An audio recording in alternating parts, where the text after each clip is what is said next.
doživetja narave. Dober večer in lepo pozdravljeni v zadnjih letošnjih doživetjih narave. Kljub temu, da je zima ob svojem meteorološkem začetku prinesla nekaj snega v doline, veliko večja pošiljka je prišla v gorski svet, bomo danes sedli na kolo. Svoje spomine na poletno dogodivščino bo namreč z nami delil Žiga Papež, katerega priimek seveda ni neznanka tudi v svetu profesionalnega kolesarstva. Njegov oče, Sandi Papež, je takrat še za Jugoslavijo nastopil na poletnih olimpijskih igrah leta 1988 v Seulu, kjer je osvojil 15. mesto v ekipnem kronometru na 100 kilometrov. Sicer pa so njegovi dosežki še 15-krat državni prvak, enkrat zmagovalec dirke po Jugoslaviji, pa balkanski prvak in mediteranski prvak v ekipni vožnji. No, slišali boste, da sin ni želel stopiti po očetovi poti in si nadeti kolesarskega dresa. V roke je vzel drug športni rekvizit, a njegovo profesionalno pot je preprečila bolezen. Več v nadaljevanju. Zdaj pa najprej poglejmo k vremenu. Zdaj v naslednjih dneh se bo počasi začela verjetno kje po nižinah pojavljati tudi megla, ki je do sedaj ni bilo, pa recimo zaradi tega bo tam tudi morda, če bo malo dlje trajala, malo nižja dnevna temperatura, še topleje pa bo v višinah, kjer se bo krepil temperaturni obrat, tako da če boste šli malo više, ne bo treba prav zelo visoko, boste že v toplejši zračni masi in v nekaj naslednjih dneh bo pravzaprav idealno za iti malo više v hribe, ne bom rekel ravno visokogorje, tam je veter naredil ogromno zametev, čeprav je snega malo, ampak je močno spihan, tako da je treba vedeti, kje se je treba gibati, tudi kje je kaj poledenelo. Skratka, marsikaj se najde v hribih in ne bi priporočal neizkušenim, da se podajo tja, da jih vreme zavede. Varno načrtujte svoje poti, če bodo te vodile v gore. Andrej Novljan in Blaž Lesnik pa vas zadnjič letos lepo vabiva k poslušanju sproščenega pogovora, ki bo morda komu tudi v navdih. Slišali bomo, kaj vse lahko zmore človek s ciljem in voljo. Zimska doživetja narave. Žiga Papež, lep pozdrav, dobrodošli v doživetjih narave. Hvala za povabilo, sem vesel, da sem tukaj. Ja, december je, ko se delajo tudi novi načrti, kolesari pa imajo tudi tisti profesionalni kakšen teden, dva, malce pauze, odmika o kolesarjenju bova govorila in o bolezni in o doživljanju narave, vsem tem. Ste prvi diabetik, ki je prevozil kolesarsko pot Nordcape 4000 kilometrov, en tak lep, velik izziv gotovo, sploh pa za diabetika. Pa morda začneva z vašo zgodbo. Sprva ste bili v tenisu, ne v kolesarstvu. Ja, res je. Moj prvi šport je bil, nekako bom rekel, še vedno kolesarstvo, čeprav se ga nisem aktivno udeležil. Ampak ste spremljali očeta. Tako, točno to, ne. Jaz sem v bistvu, v kolo mi je bilo položeno to kolo, ampak se prav uživo spomnim, ko sem odraščal. Veliko ljudi me je hecalo, kdaj bom začel, zakaj ne začneš, pa dober boš, pa potencialno boš tu državni prvak, morda olimpijski, tako kot oče in sledi tem, ne, sanjam naprej. In to se mi je nekako iskreno zamerilo v tistih najstniških letih. Ja, že mečkam prej, ne. In sem rekel, jaz bom pa zbral en šport, ki sploh ni v naši družini, ki ga ne zares poznamo, pa da se bom dokazal po tej poti, torej po neki drugi poti. Nekako bi rekel, večji izziv mi je bil v tistem času. Tako da sem se odločil za tenis in čeprav nisem bil najboljši v začetnih tistih letih, sem s to trmo pa z res trdim delom počasi prišel tudi recimo v reprezentanco slovensko, in nekako pokazal, da se da, tudi če nimaš tega v genih zares. Je pa res, da je potem prišla ta bolezen, ki ste omenili, sladkorna bolezen tipa 1. Pri 12 letih sem zbolel in ja, tisti začetki niso bili najlažji. Majčkeno se mi je podaril svet, ampak Ja, to so še otroška leta, ne? Ja. Pa vendarle so bili že kar uspehi v teniškem svetu, na ATP lestvico ste prišli. Tako, to sem pa v bistvu potem kasneje, ko sem bil nekje 20 let star, sem v bistvu prigaral to v bistvu ATP točko, ki me uvrstila na to svetovno teniško lestvico, in takrat sem postal v tistem času kot prvi diabetik, v bistvu, ki mu je to uspelo s tipom 1. In sem nekako na ta način si dokazal, da se da marsikaj v življenju. Torej, če kolesarstvo ni bilo položeno, ne, tako da bi se ga prijeli takoj, pa je bila trma, vztrajnost in zasledovanje športnih uspehov, ki so prišli. Ampak potem se je tenis poslovil. Ja, tudi to je en tak mogoče žalosten trenutek v moji karieri, ampak po drugi strani pa tudi zelo svetu, ker vse v življenju ima nek cikel, vse se enkrat začne, konča, in tudi športno kariero je bilo tako, saj to profesionalno, ki sem jo zasledoval kar nekaj časa. Bil sem dober, ampak mogel sem si iskreno priznati, da s to boleznijo ne morem biti na tem nivoju, s katerim bi lahko v bistvu tudi nekako živel in se preživljal, torej s tenisom. Prevelik davek bi plačal, torej zdravje nekako mi je bilo prioriteta in sem se odločil za drugo pot, tisto mogoče malo bolj prijazno mojemu telesu, moji bolezni, tako da sem s tem profesionalnim delom kariere zaključil. Sem pa vedel, da že takrat, da se bom ukvarjal potem z nekim drugim poslanstvom, torej ozaveščanje recimo o sladkorni bolezni in nekako pomagal vsem tistim, ki imajo neke višje cilje, želje, da lahko tudi z različnimi kroničnimi boleznimi nekako uspejo, vsaj skozi ta svoj pogled, svojo luč. Ne. In konec koncev kjerkoli, kajti če ste uspeli postati prvi diabetik v tenisu, v športu, ekstremnem športu, bi lahko rekli, tudi o tem bova naprej v nadaljevanju spregovorila, potem lahko diabetik uspe pravzaprav na vsakem področju. Ampak zdaj me zanima še, kako ste sprejeli to svojo diagnozo. Malce se je porušil svet. Se pravi, v teh najstniških letih, ko mlad človek gleda v svoje življenje in je seveda še bolj občutljiv, je bilo to gotovo velik izziv. Ja, bom tako čisto iskreno povedal, moje življenje oziroma se je porušilo predvsem zato, ko sem videl starša, kako sta trpela, ko sem jaz bolel. Sam kot otrok se iskreno pri 12 letih niti nisem zavedal, kaj ta bolezen sploh je, kaj bo prinesla in kako vpliva na moje življenje, torej na kakovost življenja. Ampak otrok, tudi če nima tega znanja, pa zelo dobro čuti in vidi, predvsem pri starših, da je prinesla ta bolezen nekaj večjega kot samo nek stavek na papirju, ki te označi, ne. Tako da predvsem takrat se mi je porušil svet, ko sem začutil, da starša sta nekako zmedena tudi same dva, da ne vesta, kako, na kakšen način mi zares pomagati, ali mi sploh lahko pomagata, in to me je najbolj bolelo. Iz tega vidika se mi je svet najbolj porušil in zato sem tudi v prvih letih, ko sem to bolezen dobil, nekako ignoriral mogoče samo sladkorno bolezen, kar ni bilo najboljše. Ampak to je bil nek tak obrambni mehanizem, ki otroku, bom rekel, vsaj na začetku spet vrne tisto normalno življenje, ne. Ker konec koncev veliko stvarem sem se mogel odreči kot najstnik, ne. Ta sladkorna bolezen prinese ogromno enih prilagoditev, ne samo od prehrane. Ne vem, že prijatelji vsi so zadobili za kosilo neko sladico, jaz sem se mogel odreči.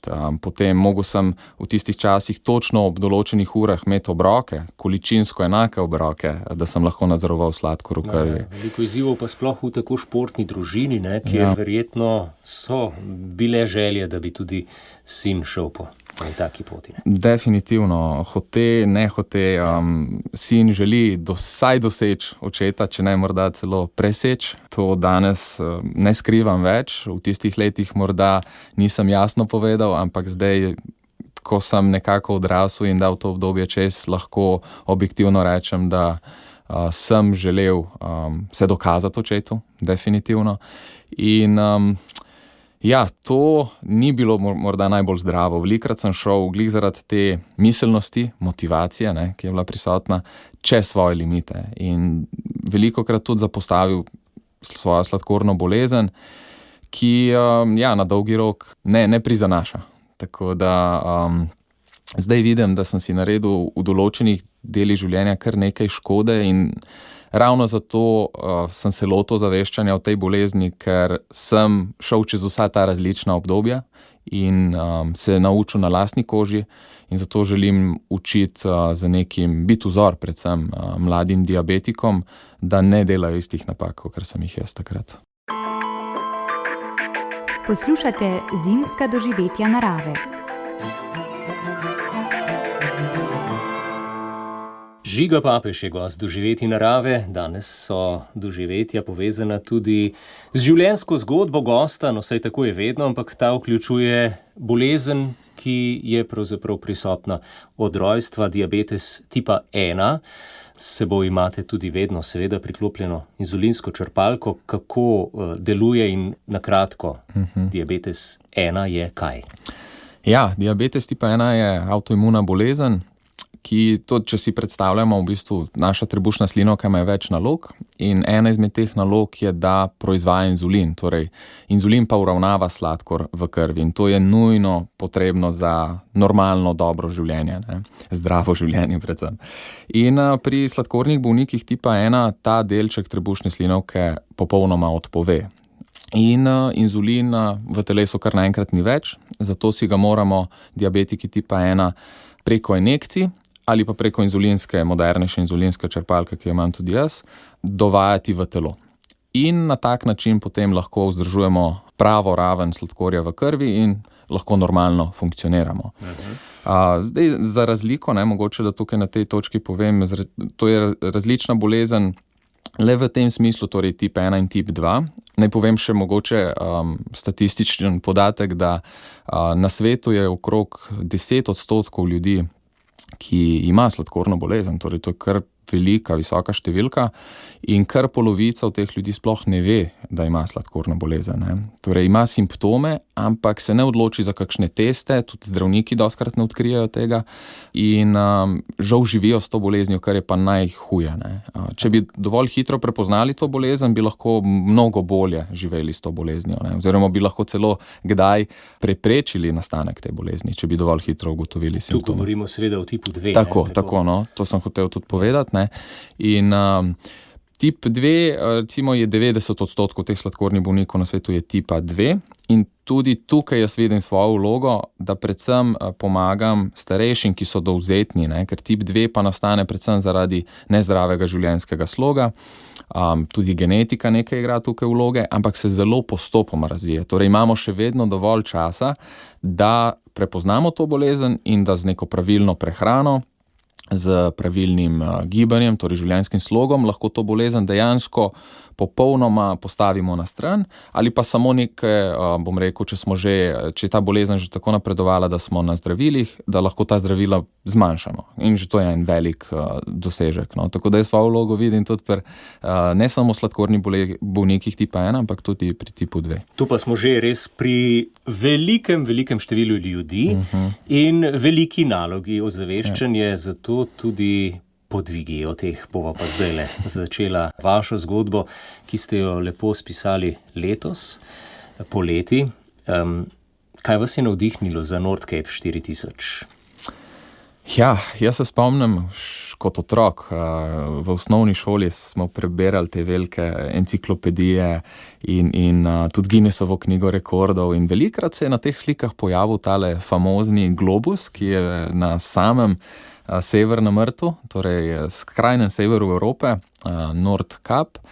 In potem sem razmišljal, torej že kot otrok, da bi enkrat šel tja. Zdaj, kako, nisem vedel, verjetno z avtom, ne, ali pa s kakšnim letalom, ampak potem sem prišel na idejo, torej moj oče je bil kolesar, jaz sem zdaj svojo športno kariero profesionalno nekako sklenil. Kolesa ni več zraven zdaj, ne? Ja, kaj pa, če bi morda združil, pa se jaz odpravil kar na eno tako res veliko, dolgo popotovanje s kolesom in v bistvu tudi ustvaril zraven en tak dogodek, ki bo zaveščal o sladkorni bolezni, da se malo pogovarjamo o tem, ne? Da pride v javnost, da govorimo o tem, tako kot ste rekli. In jaz sem najprej planiral, da bom to naredil sam, torej da se bom usedel na kolo in bom šel. Ampak potem, ko sem odprl Google, malo te stvari pogledal, sem kar naenkrat našel, da dejansko že obstaja prav resna tekma, najdaljša v Evropi, torej štart v Italiji in cilj na samem severu. Tako sem rekel, zakaj pa ne, morda se pa prijavim jaz na to dirko in skozi to preizkušnjo zapakiram tudi v bistvu o zaveščanju sladkorni bolezni. In to se je dejansko zgodilo, torej letos poleti, vendar pa se vse skupaj ni začelo, kdaj konec julija, ampak že mnogo prej. Vsak, ki gre na to ekstremno preizkušnjo, seveda ve, da se je potrebno prej pripraviti. Sladkorni bolnik, kot ste vi, pa verjetno še malce bolj, ne? Ja, kar naenkrat se odpre veliko nekih stvari, na katere zdrav človek ne rabi pomisliti, ne. Tako da, priprave so se začele, oziroma bom rekel, prijavil sem se na dirko že decembra 2023 in takrat sem se v bistvu, ko sem vplačal to akontacijo, sem že nekako vrgel sidro in na ta projekt in enostavno sem ga mogel potem speljati. Ni več bilo koraka nazaj. Ne, poti nazaj ni bilo več. Tako da priprave so se začele že decembra 2023. Mnogi so mi rekli, da do samega štarta, torej dobrih 6 mesecev, 7, to je kratko obdobje za eno tako ekstremno preizkušnjo, ne. Sploh, če organizator postavi časovno omejitev, torej za teh 4000 oziroma 4200 kilometrov postavi časovno omejitev 22 dni, potem to pomeni okrog 200 kilometrov na dan, povprečno. In mnogi so mi rekli, da bo to kar težka naloga, ne, že za zdravega človeka, tako da ta sladkorna bolezen pa tukaj ni najbolj, bom rekel, spodbudno delovala. Se pravi faktor, ne vem kolikokrat 2, mogoče težko izmeriti. Tako. Kako se uravnava sladkor v takšnih ekstremnih, fizičnih, tudi vremenskih razmerah? Zdaj sva skočila že kar v sredino tega, ampak ker je vaša želja ozaveščati, se mi zdi pomembno vprašanje, ne? Ste imeli s seboj ves čas merilec? Ja, jaz imam en tak merilec, ki v bistvu pritrjen na mojo, bom rekel, na moje telo in ves čas 24 ur na dan, 7 dni v tednu spremlja sladkor v krvi. Jaz to vidim na svojem telefonu preko neke mobilne aplikacije in tako da imam dejansko ves čas vpogled v dejansko stanje, kaj se v telesu dogaja. Z nekaj zamika verjetno? Z nekaj 5-10 minutnega zamika, ampak to je današnja tehnologija že kar napredovala, tako da imamo kar dober vpogled, definitivno boljši kot pred leti. Tako da, na ta sladkor pa vpliva veliko stvari, ne. Zdaj, šport na splošno je zelo priporočljiv. Neko aerobno gibanje, hoja, tek, plavanje, zdaj govorim v zmernih v bistvu nekih oblikah, torej da ta utrip v srcu ne naraste preveč, deluje blagodejno. Torej sladkor v krvi dejansko rahlo znižuje, kar pomaga pri vodenju sladkorne bolezni. Ampak takoj, ko pa prestopimo eno tako zdravo mejo, ne, da imamo res neke hude obremenitve, ki pa so iskreno na tej dirki bile, pa sladkor dostikrat zna ponoreti.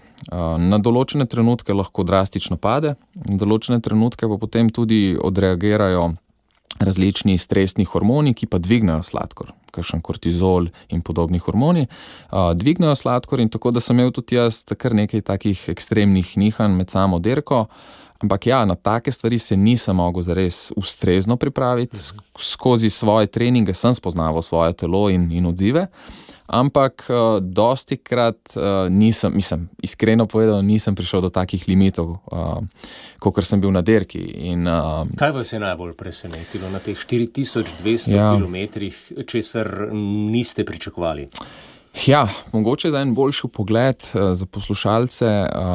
Jaz sem na dan povprečju vrtel pedala, govorim neto vrtel pedala približno 8 ur in pol, to je povprečno. Kakšen dan je bilo tudi 10 ur, Tako da sem zelo veliko časa presedel na kolesu. Lahko si predstavljate, da sem doživel veliko enih takih vzponov fizičnih in psihičnih. Jaz sem kolesaril tudi 8 ur cel dan v bistvu v dežju, toča vmes, veter severni, po makadamu, po blatu. Ogromno enih takih trenutkov je bilo, ki jih ne moreš planirati in se ne znaš ustrezno pripraviti na njih. Tako da jaz sem se učil v bistvu sproti. Jaz sem poslušal sebe, poskušal nekako tudi odmisliti vse te negativne stvari, nekako se spraviti v tako, kako bi rekel, neko nadnaravno stanje meditacije, da mi ni prišlo do živega nekaj tazga. Ker vse to se potem odrazi na količini sladkorja, če nek stres človeka spravi iz tira, ko se zgodi nekaj nepričakovanega. Točno tako, ne. Taki dejavniki, tako kot sem že prej omenil, zdrav posameznik ne pomisli na to, kaj se zgodi ob določenem stresu, ker telo zna zelo dobro uravnavati te stvari, ne. Pri sladkornem bolniku pa moramo sami mi z mislimi uravnati in predvideti take stvari in potem še odreagirati na določene trenutke.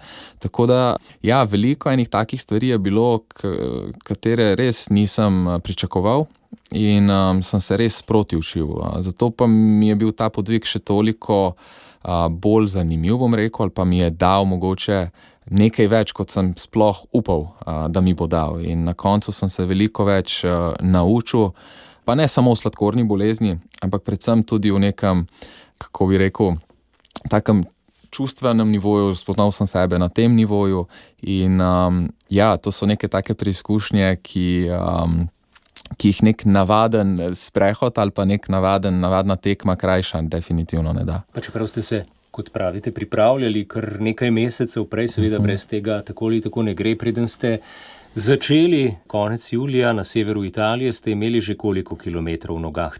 Letos, ne? V letošnjem letu. Ja, do te dirke sem, mislim, da v teh 7 mesecih spravil okrog 8000 kilometrov, torej treninga. Tako da nekaj se je nabralo, ampak če pogledamo, da je bila sama dirka v teh 3 tednih dolga, 4000 kilometrov niti ni tako veliko. Ne?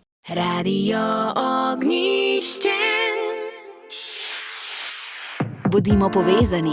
Poiščite naše oddaje v podcast aplikaciji na svojem pametnem telefonu, tablici ali računalniku.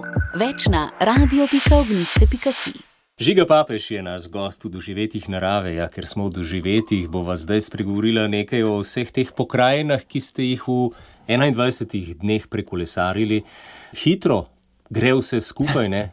200 kilometrov, dobro, en dan človek prekolesari 200, ampak tu je iz dneva v dan, ne drugi, ne tretji, tudi 5., 6., 7. dan, povprečju 200, no, sej, verjetno je bilo kdaj več, kdaj manj. Mogoče kakšen vtis teh krajev, teh držav, šli ste torej iz Italije, pa potem čez Avstrijo, Nemčija, Poljska. Nemčija, pa potem del Češke. Potem smo Poljska. Tako, ja, smo se nazaj vrnili v Nemčijo, ta severni del Nemčije, potem pa je sledil prvi trajekt na Dansko, pa čez celo Dansko seveda, pa še en krajši 20-minutni trajekt na Švedsko, potem pa ta dolga Švedska in potem smo prišli na Finsko in iz Finske potem v zadnjo državo, Norveško. Tako da 7 držav na poti. Narava je bila čudovita, res. Čeprav si v enem takem posebnem stanju, ko malo odklopiš cel svet, ampak jaz mislim, da odklopiš glih zato, ker je organizator zelo lepo speljal te poti, izognil se tistim glavnim cestam in takrat si lahko res se povezal z naravo, počival nekako na nek način, čeprav je težko počivati na kolesu, ampak če me razumete, saj misli so se odpočile na nek način. Tako da bilo je zelo zanimivo spremljati to raznolikost, ne? Vse od tega znanega, saj nam Slovencem znanega alpskega sveta čez Italijo, potem Avstrijo, pa delček tudi alpske Nemčije. Potem se je že tam začelo zelo spreminjati. Jaz sem pričakoval, da je tam mimo Münchna in potem proti Berlinu dokaj ravnine, neka polja, sem si predstavljal. So kar hribčki, ne? So hribčki. Res se dobro čutiš. Točno to. Jaz sem mislil, da ko sem končal z našimi Alpami, sem rekel, ok, zdaj se bom malo spočil. In ni bilo niti približno tako. Ja. Ampak čudovita pokrajina, res lepa, hribovita pokrajina, ogromno majhnih vasic, ki so tlakovane, kot tudi pri nas v Novem mestu, iz kjer prihajam, ta glavni trg, znamenit. In zelo, zelo tak, te kar vrne v tisti čas, bom rekel, malček nazaj. Res, te vasice so tako zaspane po eni strani, ampak glih ta zaspanost jim da nek poseben čar. Tako da je bilo zelo zanimivo spremljati. Potem tudi, ko prišel ta znan Berlin pred Brandenburška vrata, imam en res lep spomin, sem prišel v sončnem zahodu, nad Brandenburškimi vrati sonce zahajalo, jaz sem dosegel eno točko, ki je res daleč na mapi in je bil tak čustven trenutek, ko sem poklical tudi družino. To so ene taki nepozabni trenutki, ko vsi delimo v bistvu, ko se čutimo in delimo to pozitivno energijo. In potem pa naprej tudi čez Dansko, sicer tam sem imel malo slabo izkušnjo, je bilo ogromno dežja. 2 dni zapored sem vozil v bistvu čez Dansko in je bil ekstremen veter, dež, takrat sem tudi prvič kar hudo zbolel z visoko vročino, sem prvič bil na meji in pomislil, morda pa ne bo šlo. Vročina je bilo vmes. Tudi. Ampak to ne pomeni, da si potem človek vzame en dan, kar je zelo malo za nekoga, ki zboli z vročino, ne? Ampak tudi tega dneva ni bilo. Ne. Jaz sem bil trdno prepričan, da če sem se nečesa lotil, bom dokončal. Verjel sem vase in tudi tistim dvomljivcem sem želel dokazati, da se bo dalo, da tudi sladkorni bolniki lahko kljub različnim stvarem dosežemo ta cilj in sem bil res močno motiviran. Šel sem v lekarno, vzel tisto, kar sem lahko. Naslednjo jutro se spomnim, sem se zbudil še vedno z vročino in mišice so bile boleče. Čutil sem tudi sklepe, ko sem čez tiste kocke prej v Nemčiji vozil, sem čutil v bistvu, kako so mi sklepi na komolcih res otekali. Tako da sem šel naprej. Ni najbolj zdravo, ne? Ne, definitivno. To vsakemu povem, da ne tega delate, če nimate nek višji cilj v ozadju, res ni zdravo. Ampak jaz sem bil trdo prepričan in sem kljub takim stvarem, ki so se dogajale na poti, velikokrat so se dogajale različna vnetja v telesu. Tudi hemoroide recimo sem dobil zaradi dolge vožnje na sedežu in sem velikokrat tudi pol dneva, bom rekel, odstal na kolesu, sploh ne sedel, ker se nisem niti mogel sesti, take bolečine sem včasih imel. Tako da sem stoje kolesaril. Ampak tako, kot smo se že prej pogovarjali, narava te pa potem ti da neko energijo nazaj. In je res bilo, težko je zares besedami opisati te trenutke, ampak pridejo neki ekstremni trenutki, tudi depresije, bom rekel, ali pa nekaj takih težkih trenutkov v dežju, veter, kamion pride blizu, pa te skoraj recimo povozi, pa potem zasije nek sonček, pa Maurica vidiš, pa na severu potem že tam na švedskem delu, pa finskem sem srečal nešteto jelenov severnih in taki trenutki ti potem res vrnejo nasmeh na obraz in dobiš dodatno motivacijo in rečeš, tudi majhne stvari v življenju štejejo. To so ure in ure na kolesu in še enkrat vsak dan 200 kilometrov in približno tam nekje 1400 višinskih metrov. Kakšna je bila omejitev, v koliko dneh je bilo treba prekolesariti teh 4200 kilometrov? Tako je, organizator je postavil ta časovni limit v 22 dni.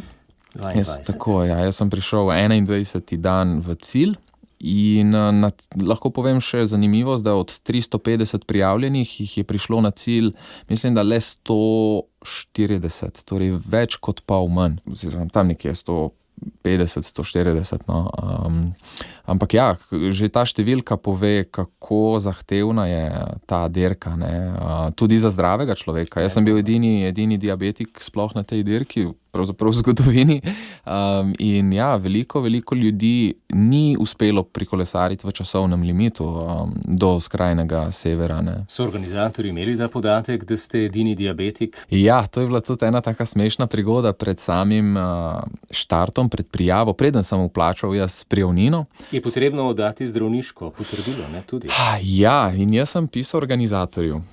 Sem rekel, pozdravljeni, jaz sem diabetik tipa 1, ali glede na to, da je to dirka, kjer ne smeš imeti spremljevalcev na poti, torej si vse moraš organizirati sam, na kolesu moraš imeti prtljago, jaz sem imel recimo 20 kg okrog, ne, na kolesu, in sem vprašal organizatorja prijazno, če imam lahko v progi koga, ki bi mi lahko kakšna zdravila dostavil ali pa kakšno hrano posebno za diabetike in podobne stvari. In so odgovorili v enem stavku, potem pa se raje ne prijaviti.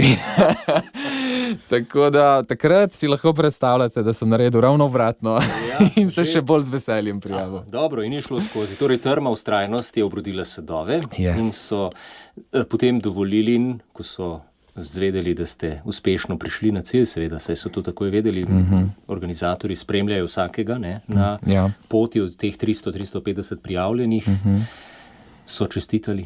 So, že na samem štartu so me opazili, jaz sem eno tako prav posebno majčko sem imel, da sem pokazal, da sem to jaz diabetik in je pisalo takole na mojem hrbtu, da sem diabetik. In tudi moja draga, ki je šla z mano na štart, ki me je lepo pospremila tja, tudi to majčko, in sva izpadla kot neka ekipca manjša in so že na samem začetku prišli ta snemalna ekipa, prišla do mene, rekla, če sem to jaz, torej so zgleda vedeli, da se nekdo tukaj potika in smo naredili intervju na začetku in potem tudi na koncu, tako da so tudi oni bili zelo, zelo, bom rekel, veseli, no, da se ni karkoli slabega zgodilo, predvsem to, pa tudi drugi cilj, da se je uresničil, da sem prišel do konca in da tudi oni morda na tak način zdaj so videli čez te okvirje in da bojo dovolili morda še komu, ne, na tak način, da se prijavi in da uresniči svoje sanje. Ja, predvsem mora biti ta zelo, zelo vztrajen. Je še kakšen Slovenec prevozil to? Jaz sem iskal ta podatek in v zadnjih teh 8 edicijah, odkar je ta dirka malo bolj komercialno naravnana oziroma je javno dostopna, nisem našel slovenskega imena. Tako da, zanimivo. Zelo zanimivo. Sploh za nas Slovence, ki se lotevamo tako različnih ekstremnih podvigov. Skratka, tule je še prav povedati, ne, rekli ste, vso prtljago, vse vozi vsak sam. Glede tega so organizatorji zelo striktni, ne. Tudi kakšnega oddaljevanja od te začrtane trase ne dovolijo. Prenočišča? Ja, prenočišča, jaz sem zbral eno tako taktiko, da na kolo nisem vzel torej spalke in nekega šotora, so pa nekateri udeleženci te dirke tudi to taktiko obrali. Ampak jaz sem rekel, grem morda malček bolj varno, pa tudi prijazno moji sladkorni bolezni, torej vem, da je počitek zelo, zelo pomemben in kakovosten spanec, tako da sem se odločil, da ob poti nekako vsak dan preračunavam, do kje bom približno prišel in tudi prilagodim dnevno prevoženo traso prenočišču. Tako da sem vsakič poiskal neko vasico, mestece in si tam rezerviral preko spleta neko nastanitev. Velikokrat tudi sem mogel dejansko prilagoditi in podaljšati traso, ker na samem severu si lahko predstavljate, da je teh nastanitev zelo, zelo malo. Tako da smo se tudi srečevali s kolegi v različnih hotelih in nastanitvah in videli, da so to dejansko skoraj edine opcije. Celo ena prigoda je bila, da je en gospod v mestecu, kjer je bil samo en hotel, ni dobil proste sobe in je prišel na recepcijo in prosil, če lahko prespi dejansko na kavču pri receptorju. In so dovolili, so šli na roke, ampak kako v bistvu stvar, na katero res ne računaš, da ne boš dobil zaspati, ampak se dogaja tudi take stvari. Ja. Kdaj je Žiga prišlo do tega, da ste začutili uspelo bo? Nekje na Švedskem ali je bilo to že še na Finskem? Zdaj pa bo šlo, ker bil je gotovo pritisk, ali bo šlo to v tem časovnem omejitvi. Ja, tako kot sem rekel, jaz sem imel 3 trenutke na tej celotni dirki, ko sem pomislil, ne bo šlo. Ko sem dobil prvič tisti dvom, mislim, da je to konec in da bom kolo pustil nekje, se usedel na letalo in šel domov, ker na določene trenutke je zdravje oziroma moje telo jasno pokazalo, da je to prevelik stres in prevelika obremenitev. In zadnji tak trenutek sem imel recimo prav za moj rojstni dan, ko sem prišel na Finsko, ravno na finsko mejo iz Švedske. Bližal sem se predzadnji točki, kjer sem dobil štempelj od organizatorja. To je bilo pa v Božičkovi deželi na Finskem, kjer sem se mogel zglasiti v Božičkovi pisarni. Aha, in to sredi poletja. Sredi poletja, je bil tam. Se je pripravljal na tele čase, v katerih smo zdaj. Ja. Tako da, in takrat sem imel ravno za rojstni dan, sem imel en tak res težek trenutek, ko sem spet čutil celo telo, vročina je nastopila, vnetje in sem bil v zelo, zelo slabem stanju. In ko pa sem premagal potem ta trenutek, ko sem glih naslednji dan sem prišel do Božička in se ti spet pojavi neka dodatna motivacija, neka dodatna energija, sploh ne vem, od kje je zares prišla, ampak se skriva v naših telesih in v našem umu. In takrat, ko sem to premagal, imel sem do cilja, mislim, da še 700 kilometrov. Pogledal sem vremensko napoved in od takrat naprej so bili zadnji 4 dnevi popolni, sončni, na samem severu okrog 20 stopinj, kar je nepredstavljivo za tiste kraje. Jaz sem gledal fotografije v kratkih hlačah ljudje okrog, to je res neverjetno. To je tudi organizator povedal prvič v zgodovini, da je bilo tako lepo vreme. Torej se je ta trud moj nekako poplačal in iskreno sem vedel, da bom prišel v časovnem limitu, ne glede na to, kaj se zgodi 3 dni preden sem prišel na sam cilj. Ko sem videl vreme, ko sem videl pokrajino, ko sem končno dojel, so tudi noge se lažje vrtele in kar naenkrat je tista vsa negativna energija, utrujenost zginila. In je bilo res čudovito kolesariti, tistih zadnji 3 dnevi so bili kot v pravljici. Občutki na cilju pa seveda... Ja, to pa nepozabno. 500 metrov pred... lahko povem še eno prigodo, namreč približno 20 kilometrov pred ciljem se nasproti mene pripelje nek kolesar, jaz ga pozdravim in on obrne in z mano vštric. In jaz gledam, kaj zdaj, on pravi, živijo Žiga. In jaz, hello, jaz sem nazaj kar v angleščini z njim pogovarjal, ker nisem pričakoval, ne. In na koncu je skazalo, da je to Slovenci, ne samo Slovenc, Novomeščan. Neverjetno. In jaz sem bil takrat res v šoku. In je razložil, da so bili z družino, z avtodomom na potovanju po Norveški, po fjordih in da so spremljali mojo pot. Čeprav so mislili že en dan prej domov proti Sloveniji, so rekli, če imamo enega Slovenca, ki je iz novega mesta. In bomo podaljšali dopust za en dan. In so me res potem pričakali na cilju s penino, z večerjo, z lososom norveškim in dovolili celo, da prespim v njihovem kombiju. Na koncu so mi celo odpeljali kolo, da ga jaz nisem recimo na letalo. In se spet ena taka čudovita povezava, ko nastopijo te pozitivne misli, kako se vse poklopi. Nič dogovorjenega. Ne, popolnoma spontano. In res taki čudoviti trenutki, mogoče še mogoče eno stopničko bolj čudovit trenutek je bil pač klic, videoklic z družino. Sem se pa ustavil 500 metrov pred samim ciljem. To pa še danes, ko se spomnim, dobim kar solzne oči. Vsi smo bili na tistem klicu, itak so spremljali po internetu, torej traso, kje se vozi in so pričakovali, da jih bom slej ko prej poklical.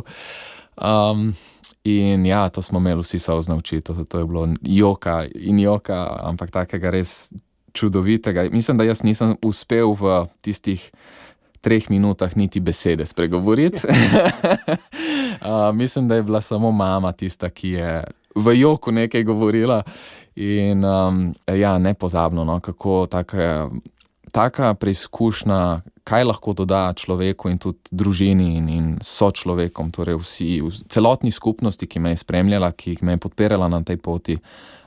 Res vsakega bi pohvalil, ki je zapisal komentar v moje objave, ki je me podpiral, ki so mi pošiljali sporočila, spodbude in to je res en tak čudovit spomin, ki bo zavedno ostal. Poslušate podcast Radia Ognjišče. Podprite nas in postanite prijatelj Radia Ognjišče. Žiga Papež, gost Doživetij narave, o svoji izvrstni izkušnji, diabetik tipa 1 prekolesaril pot do severa naše celine, ne? Čisto do zadnjega delčka. Kako je odmevala ta vaša avantura med diabetiki? Zdaj, Žiga, pač vaše poslanstvo se nadaljuje.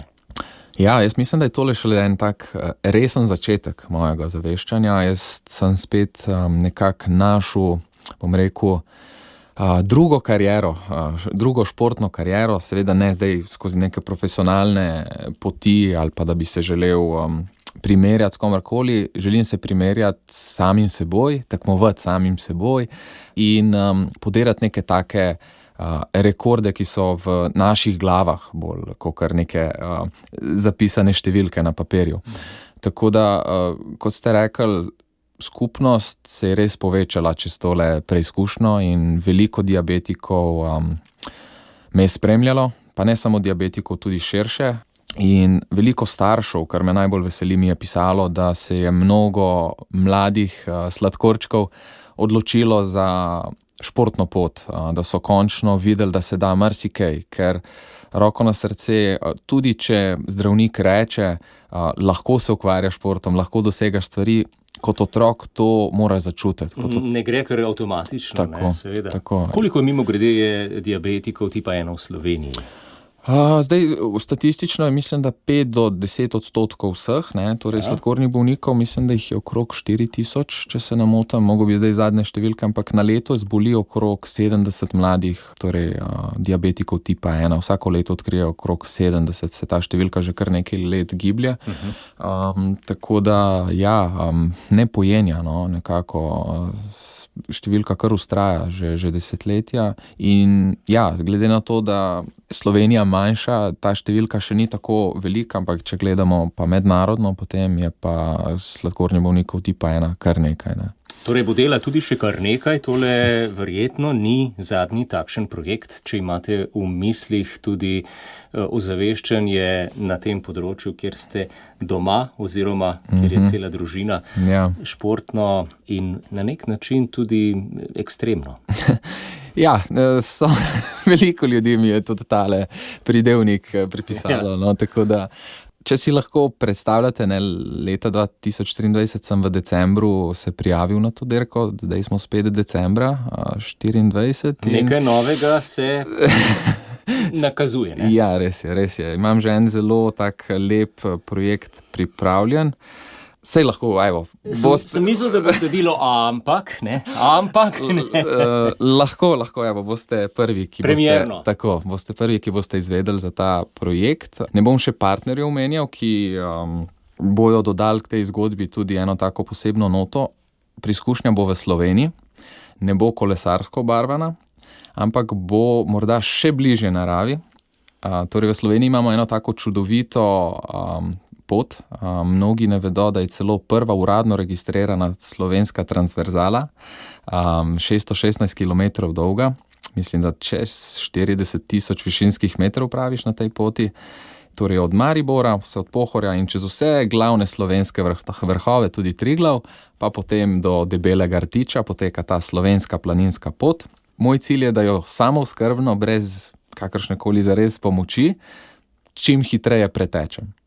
Čim hitreje. Tako, čim hitreje, seveda v tistih, bom rekel, varnih hitreje, da ne bo to z glavo skozi zid, definitivno moramo paziti na zdravje, ker gore so nepredvidljive. Ja, to je zdaj nek moj projekt, ki bo v poletju 2025 in ja, zelo zanimivo. Lepo, smo šli zdaj v gore, ki so tudi pogosta tema oddaje v petkih popoldne. Nisem vedel, tudi jaz vnaprej, ne, slovenska planinska pot, seveda je to en tak cilj, marsikdo jo je prehodil, pretekel, tudi rekordi so znani, ne, med gorskimi tekači, ki se tega lotevajo vsakih nekaj časa in potem pade nov rekord. Vem, da ste jo prehodila recimo tudi gluhonema, ne. Super. Kako je pa z diabetiki, pa niti ne vem.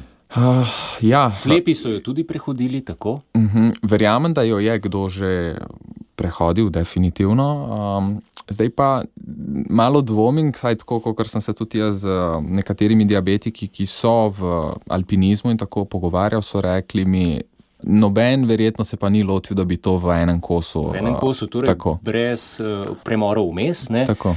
Spanje po kočah. Tako, kot mora pravi pohodnik. Tako. In izkušnje že prej iz planinstva so? Ja, jaz obožujem gore, sicer moram priznati, da zdaj v zadnjem letu, ko je bilo kolo v ospredju, sem mačkan zapostavil ta del, ampak vedno sem nekako bil ljubitelj hribov, tudi en začetni tečaj alpinizma sem opravil, tako da nekaj izkušenj imam, ampak moram zdaj predvsem kolena natrenirati, da bodo zdržale te pritiske. No. Dobra predpriprava s kolesom je bila, ne? To je najbolje za kolena, na kolesih Okrepiti, hvala. Okrepiti mišice, zdaj pa zagristi v kolena.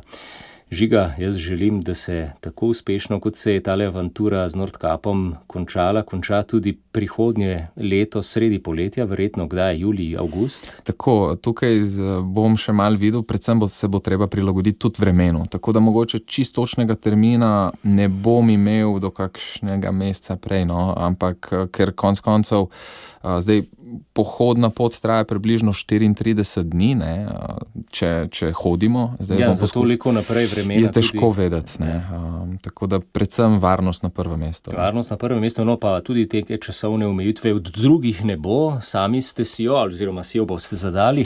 Ja, to bom še videl, kako bo s tem, zdaj cilj je, da vsaj prepolovim čas, ne? Torej, če uraden čas hoje 34 dni, bi želel, da saj prepolovim. To je moj prvi cilj.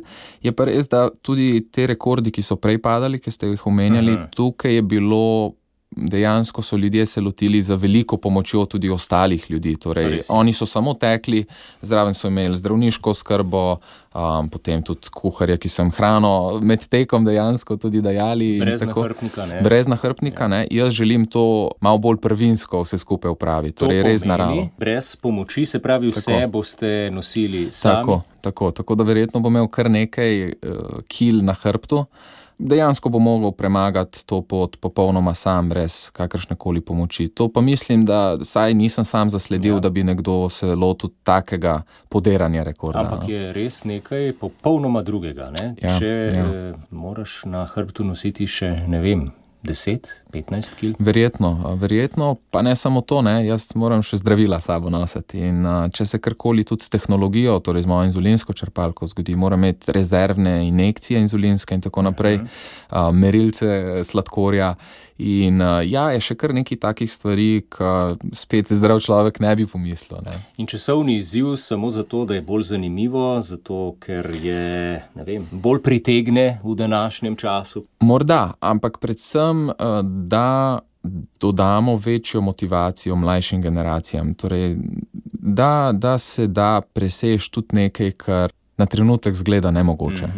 Predvsem iz tega vidika. Vedno pa v mislih na prvem mestu zdravje, varnost, varen sestop v dolino. Definitivno. Tudi recimo med kolesarsko preizkušnjo sem jaz snemal en tak videodnevnik, vsak dan sem objavljal v bistvu kratek videodnevnik na socialnih medijih in tudi tukaj je zdaj tak cilj, da bom skozi to pot nekako v bistvu ozaveščal predvsem tudi o pomenu ohranjanja te slovenske planinske poti, o zdravem načinu gibanja, torej da malo obrazložim stvari zraven, ki na prvi pogled bi rekel nekdo, ta je pa nor, pa morda ne sporoča najboljše stvari, ne? Ampak tako da želim tudi s temi socialnimi mediji nekako obrazložiti širši pomen tega projekta. Žiga, bomo opozorili tudi naše poslušalce, kje bo to dnevniško življenje utripalo naslednje leto poleti. Mimogrede lahko omeniva tudi vaše podcaste Sladek Life, ne, za diabetike in morda tudi starše otrok, ki imajo to bolezen. Srečno 2025. Hvala, enako.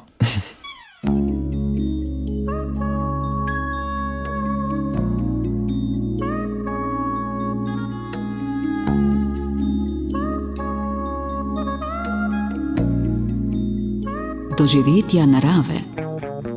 Le še toliko časa je ostalo v 51. zadnji letošnji oddaji, da vam, spoštovani, Andrej Novljan in Blaž Lesnik zaželiva varno, srečno in blagoslovljeno prihajajoče leto. Hvala seveda za pozornost, ne samo danes, ampak tudi vseh preteklih letošnjih doživetih, pa naj jih bo ravno prav tudi v prihajajočem letu.